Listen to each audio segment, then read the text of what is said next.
या परळीने देशाला खूप चांगले प्रयोग दाखवलेले आहेत. मुंडे साहेब राजकारणात असताना या परळीमध्ये प्रस्थापितांची सत्ता झुगारून सर्व वंचितांना सोबत घेऊन पहिल्यांदा नगरपालिका लढवलेली आहे आणि आम्हाला ही शिकवण हीच दिलेली आहे.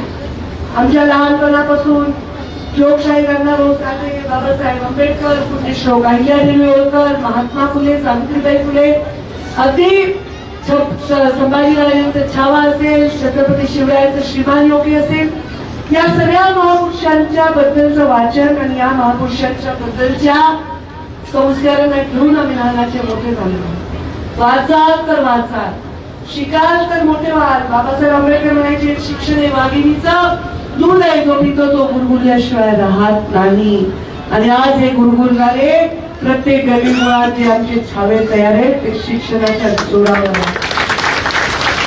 आणि अण्णाभाऊ साठेंनी पण सांगितलं, परदेशामध्ये जिवंतपणे त्यांना सन्मान मिळाला.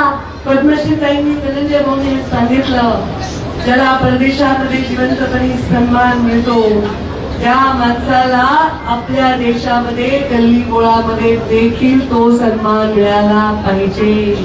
आजही मिळतोय आणि भविष्यातही मिळाला पाहिजे. मी जेव्हा राजकारणात पहिलं पाऊल ठेवलं, प्रचाराला ग्रामीण भागामध्ये गेले, पहिल्यांदा बौद्ध विहारमध्ये जाऊन आम्ही कार्यक्रम घेतो. मग आम्ही आता आम्ही एकत्र असताना कोणी लाईट घालू लाईट घालून आम्ही म्हणायचो राष्ट्रवादी घालू. आता ही कोणी घालवली लाईट?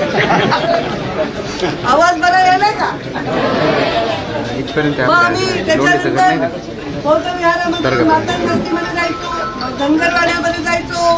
असं करत करत करत आम्ही मग शेवटी प्रत्येक समाजाच्या बैठका घेऊन गावातल्या मुख्य पाटलांच्या वाड्यामध्ये जाऊन बैठक घेऊ.